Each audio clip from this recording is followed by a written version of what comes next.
आज ना शेवग्याच्या शेंगा टाकून मी वरण बनवत आहे. तर डाळ अगोदर शिजवून घेतलेली आहे. यामध्ये फक्त शेंगा ज्या आहेत ना शेवटला टाकायचं आहे. अगोदरच टाकलं ना काय होतं, पूर्ण शेंगाचा चुरा होतो, एकदम चोथा होतो.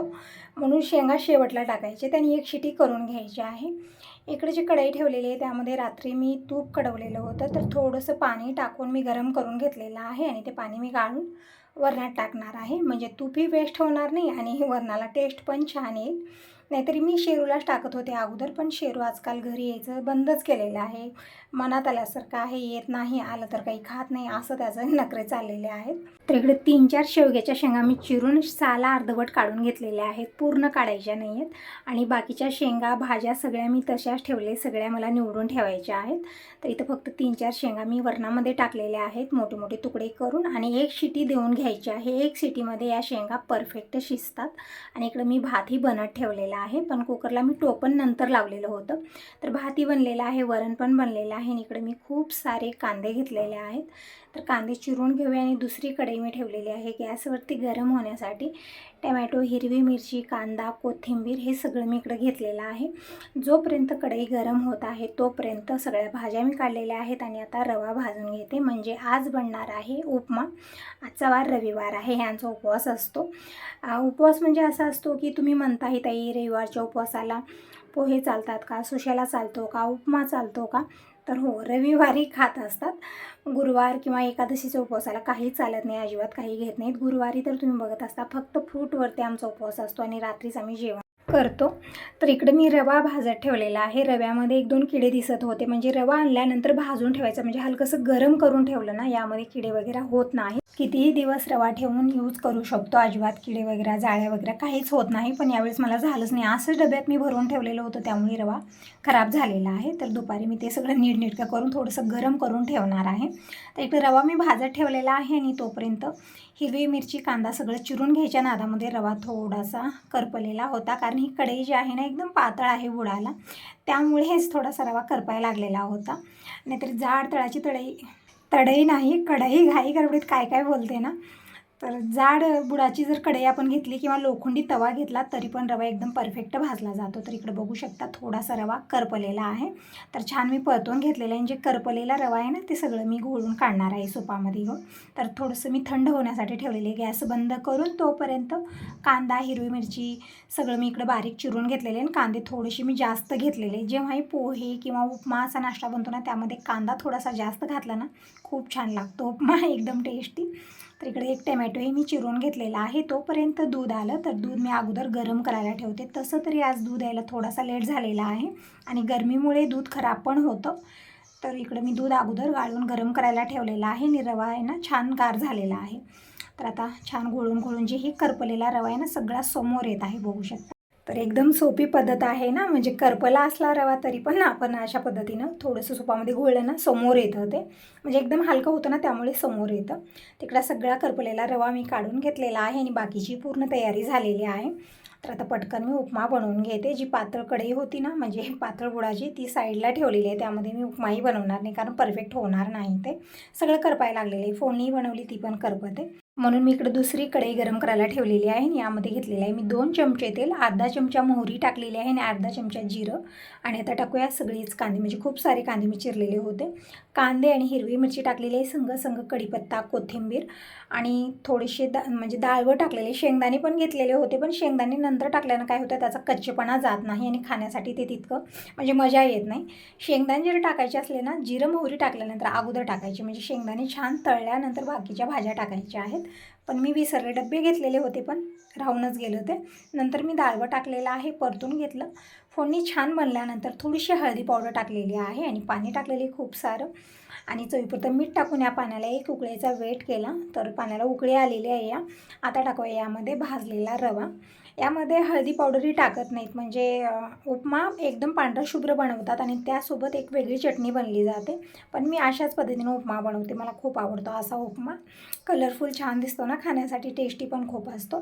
तर रवा टाकून मी थोडा वेळ झाकून ठेवलं, आणि बघू शकता एकदम परफेक्ट उपमा बनलेला आहे. एक वेळा मी परतून घेतलेला आहे, आणि टिफिन भरला अगोदर, आणि देवपूजा करून घेतली. म्हणजे यांचं अगोदर आवरून दिलं, त्यानंतर देवपूजा झाली, आणि आता करूया पोटपूजा.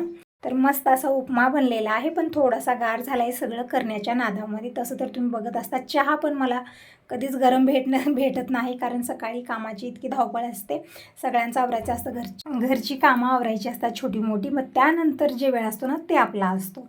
तर मस्त असा नाश्ता झालेला आहे माझं. त्यानंतर बाकीची सगळी कामं आवरून मी असंच बसलेली होते. तितक्यात हे आलेले आहेत, म्हणजे हे पतिदेव आलेले आहेत आणि इथं ऑनलाईन काही ड्रायफ्रूट मागवलेले आहेत, बघू शकता तुम्ही. तर तेच काढून दाखवत आहेत सगळ्या. म्हणजे हे सूर्यफूलचं बी दिसत आहे. अगोदर आम्ही सूर्यफूल सोलून खायचो, पण आजकाल हे सगळं बिया भेटत आहेत. आणखीन एक बी म्हणजे काय म्हणतात त्याचं नाव मला आठवत नाही आहे. आणि बाकीचं आणखीन काय काय आणले ते खोलत आहेत. म्हणजे याची पॅकिंग मात्र खूप छान मजबूत असते. तर इकडे पॅकिंग खोललेली आहे आणि यामध्ये पिस्ता आहेत, परत बदाम, हे सगळं आणलेलं आहे. तर सगळे ड्रायफ्रूट काढून ठेवत आहे आणि सगळे नंतर मी डब्यात भरणार आहे. तर अगोदर तर आम्ही हे सगळं काढलं आणि थोडा वेळ निवांत बसलेलो होतो. मी म्हटलं असं दुकानामध्ये किंवा मॉलमध्ये पण आपल्याला भेटतात ना, पण ऑनलाईन आणलेले आहेत. म्हणजे अगोदर अंजीर पण ऑनलाईनच घेतलेलं होतं. तर छान येत आहे, क्वालिटी वगैरे एकदम मस्त येत आहे. तर काढलेले सगळं काढून ठेवलेलं आहे आणि आम्ही खायला पण घेतलेलं आहे, म्हणजे पिस्ता घेतलेला आहे अगोदर. तसं तर पिस्ता छान असतो, पण मला तितका आवडत नाही. मला ना जास्तीत जास्त ड्रायफ्रूटमध्ये आवडायची वस्तू म्हणजे मनुके आणि काजू खूप आवडतात, बाकीच्या वस्तू म्हणजे तितकं नाही. तर यामध्ये तरी काजू नव्हते, फक्त पिस्ता, बदाम आणि ह्या बिया होत्या. तर सगळंच आम्ही खाल्लेलं आहे थोडंसं. आणि आता हे परत जायला निघालेले आहेत आणि सगळे हे जे ड्रायफ्रूट आहेत सगळे आतमध्ये मी नेऊन ठेवले. सगळे डब्यात भरायचे होते मला.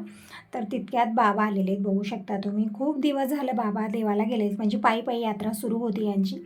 आजच्याला 15 दिवस तरी झालेले आहेत. बाबा महादेवाला पायी गेलेले होते आणि बार्शीला जाऊन पोहोचलेले आहेत. तरी पण बाबा घरी आलेले नाहीत. आता तुम्ही बघू शकता, म्हणजे बारस होऊन भरपूर दिवस झालेले आहे, म्हणजे आरामात 5-6 दिवस तरी झालेले आहेत. तरी पण बाबा आलेले नाहीत. आम्हाला टेन्शन होतं, कारण गावाकडे जे हे गेलेले होते सगळेजण परत आले, पण बाबा आलेले नव्हते. त्यांचा फोन पण बंद, म्हणजे मोबाईल बंद होता. त्यामुळे काही समजत नव्हतं की कुठे आहेत, काय आहेत. तर दोघा-तिघांना मी विचारलं, म्हणजे दुसरेच गावचे लोक होते यांच्यासोबत. तर त्यांना मी विचारपूस केली, तेव्हा ते म्हणले की इथं आहेत बाबा, आमच्यासोबत आहेत. म्हणजे थोडंसं घाबरल्यासारखं होतं आणि बाबांचं आता वय पण झालेलं आहे, त्यामुळे खूप टेन्शन येत होतं. म्हणजे 2-3 दिवस झाला असंच चाललेलं होतं की बाबा येत नाही आहेत आणि सगळे गावाकडचे लोक आलेत, पण बाबा आलेले नाही. थोडंसं टेन्शन आलेलं होतं आम्हाला. नंतर विचारपूस केल्यानंतर माहिती झालं की बाबा आहेत तिथं, म्हणजे दुसरीकडे देवस्थानी गेलेले आहेत आणि तिथं महाराज होते आणि त्या महाराजापाशीच बाबा थांबलेले 2-3 दिवस, असं आम्हाला माहिती झालं. तेव्हा थोडंसं टेन्शन फ्री झालो, नाहीतरी खूप टेन्शन आलेलं होतं. कारण मोबाईल असला, बोलत असलो ना काही वाटत नाही, पण मोबाईल पण बंद त्यांचा आणि गावातले लोक पण सगळेजण आलेले होते, मग कुणाला विचारायचं असं वाटत होतं. तर फायनली बाबा आज घरी आलेले आहेत आणि खूप सारे कपडे वगैरे जे आहेत ना भिजलेले होते, कारण पाऊस पण होता म्हणे तिकडं. आणि तिथं कुठं वाळू घालणार, सगळे कपडे ओढलेच तसेच पिशवीत भरून आणलेले होते. तर सगळे कपडे मी बकेटात भरून ठेवले आणि अगोदर मी बाबांना जेवायला वाढलं, पाणी गरम केलेलं आहे. तसं तर मी मोठ्या गंजात पाणी गरम करते, पण आता जेवण करण्यासाठी मी थोडंसं पाणी इकडं गरम केलेलं आहे आयुर्वेदिक काढ्या टाकून. आणि बाबा इकडं जेवण करत आहेत. आल्यानंतर थोड्या वेळा मी म्हणजे विचारलं मी की इतके दिवस कुठं होतो, म्हणजे तेव्हाच आले सगळेजण. तर बाबांचं म्हणणं होतं की तिथं महाराज होते आणि महाराजापाशीच आम्ही तिथंच राहिलेलो होतो 2-4 दिवस, त्यामुळे येणं झालेलं नाही आहे. तर असो इकडं सगळे कपडे वगैरे मी बकेटात भरून ठेवले आणि उद्याच धुवायला घेणार आहे, कारण आता तरी धुणं वगैरे होणार नाही आहे ते. आणि हे सगळ्या बिया वगैरे मी भरून ठेवले, म्हणजे जे ड्रायफ्रूट होते ते भरून ठेवले. घाई गडबडीत एक पॉकेट पूर्ण खाली सांडलेलं होतं. तर काही नाही, सगळं मी व्यवस्थित भरून अलमारीत लावून ठेवलेलं आहे. आणि इकडं पोहे मला बनवायचे, म्हणजे जसं मी तुम्हाला म्हणलं आज रविवारी सकाळी उपमा बनलेला होता आणि आता पोहे बनत आहेत. तसं तर दिनेश पप्पा म्हणतात की काही बनवू नको, काही खायची अपेक्षा नाही आहे, आता सुरू असतं त्यांचं. तरी पण मीच बनवत असते, म्हणजे गरमागरम थोडंसं खाल्लं ना झोप चांगली लागते. नाहीतरी उपाशी पोटी तितकी झोप येत नाही. मला तरी असंच होतं, ज्या दिवशी उपवास वगैरे आहे त्या दिवशी व्यवस्थित झोप होत नाही. तर असं इकडं काही फ्रूट आणून ठेवलेले होते, जसं टरबूज आहे, खरबूज आहे. तर हे सगळे मी चिरून ठेवत आहे, छोट्या छोट्या फोडी करून ठेवते फ्रीजमध्ये, म्हणजे आरामात आपण 3-4 दिवस ठेवूनही खाऊ शकतो. आणि जेव्हाही खायचं आहे फक्त घ्यायचं नाही खायचं, चिरण्याचं तिथं टेन्शन नको, तामझाम नको, म्हणून मी चिरून ठेवत असते. तर इकडे खरबूज मी चिरून छोट्या छोट्या फोडी करून ठेवलेल्या आहेत. आता इकडं मी कलिंगड घेतलेला आहे, याच्या पण छोट्या छोट्या फोडी करून ठेवणार आहे. तसं तरी आणून 2-3 दिवस झालेले, पण खाल्लेलं नाही, कारण पपई वगैरे खूप मोठी होती आणि 2-3 दिवस तेच होतं, म्हणून मी कलिंगड चिरलेलं नव्हतं. तर म्हणलं आज चिरून फोडी करून ठेवूया, जोपर्यंत की सगळेजण येतील तोपर्यंत. तर इकडं पोहे पण मी काढून ठेवलेले आहेत, कांदा, हिरवी मिरची, कोथिंबीर सगळं बारीक चिरून ठेवलेलं आहे. जसं दिनेश पप्पा आले तसं गरमागरम पोहे बनवून देते. तोपर्यंत मी सगळे फ्रूट मी चिरून ठेवत आहे. तर इकडं सगळ्या फोडी केलेल्या छोट्या छोट्या मी, म्हणजे एकदम सोपी पद्धत आहे. हे साल न काढता आपण त्याच्या फोडी अगोदरच बनवायच्या आणि कट करून घ्यायचं. एकदम परफेक्ट आणि कमी वेळात बनतात. तिकडे या मोठ्या डब्यामधली जी पपई होती ना, ती थोडीफार राहिलेली आहे. ते एका वेगळ्या भांड्यामध्ये मी काढलेली आहे. आता हेच खायला देणार आहे सगळ्यांना. आणि जे कलिंगड आहे चिरलेलं ते मी या मोठ्या डब्यात काढून ठेवलं आहे, कारण खूप मोठं होतं आहे. डबा पूर्ण भरलेला आहे बघू शकता. पण आता रात्री अर्धं खाऊन संपेल, कारण सगळ्यांना देणार आहे. आणि बाकीचं मी फ्रीजमध्ये उचलून ठेवते. तर जोपर्यंत सगळे येतील तोपर्यंत थोडंसं हे गार होईल, म्हणजे एकदम गरम गरम खायला तितकं छान पण लागत नाही. तुम्ही म्हणत होता ते तू फ्रीजमधलं पाणी पिऊ नको, म्हणजे तोंड वगैरे आलेलं आहे ना, तब्येत माझी बिघडलेली आहे यावेळेस. तर म्हणत होता की फ्रीजमधलं पाणी पिल्यामुळे होत आहे तुला. तर तुमचं बरोबर आहे, मी जास्त फ्रीजमधलं पाणी पित नाही, पण थोडंसं पाणी मी मिक्स करून पित असते, त्यामुळे झालं असेल. नाहीतर खूप थंड असं फ्रीजमधलंच पाणी मी घेत नाही. आणि तुम्ही म्हणत होता ते माठातलं पाणी प्यायचं, तर हो, यांना सांगणारी माठ आणण्यासाठी. म्हणतात फ्रीजमधल्या पाण्यापेक्षा माठातलं पाणी चांगलं असतं. तर इकडे जे खरबूज वगैरे चिरलेलं होतं, कलिंगड चिरलेलं होतं, सगळ्या साला काढून मी बकेटात भरून ठेवलेले आहेत. आता सकाळी टाकणार आहे. किचन स्वच्छ करून घेतलं आणि पोहे पण इकडे मी स्वच्छ धुवून घेतलेले आहेत. आता पोहे बनवून घेते, तोपर्यंत सगळेजण येतील. म्हणजे आता टाईम सांगितलं रात्रीचे 9:30 वाजलेले आहेत. खूप लेट झालेलं आहे. तर थोड्या वेळा सगळेजण येतील आणि आल्यानंतर वेट करायला नको, म्हणून येण्या अगोदरच मी बनवून ठेवत आहे. आता 5-10 मिनटामध्ये सगळेजणच येतील. आणि बाकींच्यासाठी स्वयंपाक बनलेले आहे. भाकरी भाजी हेच मी बनवलेलं आहे आणि यांच्यासाठी फक्त पोहे बनत आहेत. भिजवलेल्या पोह्यामध्ये चवीपुरतं मीठ टाकलेलं आहे. कढईमध्ये 2 चमचे तेल घेतलं, मोहरी, जिरं, हिरवी मिरची टाकलेली आहे, कढीपत्ता, कोथिंबीर, टमॅटो टाकून परतून घेतलं. नंतर यामध्ये थोडीशी हळदी पावडर आणि चुटकीभर साखर टाकलेली आहे, म्हणजे टेस्ट छान येतो. फोडणी तयार झालेले नंतर भिजवलेले पोहे टाकून मी परतून घेतलेलं आहे. एकदम मस्त पोहे बनलेले. मी डाळ आणि शेंगदाणे फोडणीतच टाकलेलं होतं. एकदम छान तळलेले आहेत ते. झाकून ठेवलेले कमी गॅसवरती. आणि जे फ्रूट मी चिरून ठेवलेले होते, खरबूज, टरबूज आणि पपई, हे सगळं मी अगोदर खायला देत आहे सगळ्यांना. मग त्यानंतर मी जेवायलाही वाढते आणि जे नाश्ता बनलेले म्हणजे पोहे बनलेले ते पण देते यांना. तर अगोदर थंड थंड द्यायचं, म्हणजे उन्हाळा आहे ना, थोडंसं थंड थंड खायला छान लागतं. म्हणजे आईस्क्रीम असो किंवा हे सगळे फ्रूट जे येत आहेत आता, कलिंगड, खरबूज किंवा पपई वगैरे. तसं तर पपई या दिवसामध्ये खूप गरम असते, गरमी असते, त्यामुळे कलिंगड परफेक्ट आहे. म्हणजे पाण्याची कमी असली ती पण दूर होते. तर दिलेले फ्रूट वगैरे आणि हे पण फ्रेश झालेले आहेत आता. तर म्हणलं अगोदर पोहे पण घ्या, आणि इकडं फ्रीजमधलंच पाणी मी काढलेलं आहे. थोडंसं मिक्स करते आणि ताक पण करायचं आहे, म्हणजे पोह्यासोबत दही किंवा ताक. तसं तर ताक यांना खूप आवडतं आणि तुम्ही म्हणते असतात आहे संध्याकाळच्या टाईमला दही किंवा ताक घेऊ नये, पण हे घेत असतात, त्यामुळे मी ताक बनवते. बिना ताकाचं जेवण होत नाही, ते सकाळ असो किंवा संध्याकाळ असो किंवा दुपार असो. तिकडं पपई दिलेले थोडीफार ठेवलेली होती, म्हणजे तसं तर 3-4 दिवस झाले मी चिरून ठेवलेली होती, त्यामुळे ती राहणार पण नाही, म्हणून अगोदर मी पपई दिलेली आहे सगळ्यांना. बाकीचं मग जेही आता फ्रूट मी चिरलेले होते ते पण इकडे ताटलीत काढून ठेवलेले आहेत. आणि इथं थोडीशी साय आणि दूध टाकून मी ताक बनवलेले आहे, थंड पाणी टाकून, म्हणजे आंबटपणा जे आहे ना ते कमी होतो आणि ताक एकदम टेस्टी लागतं.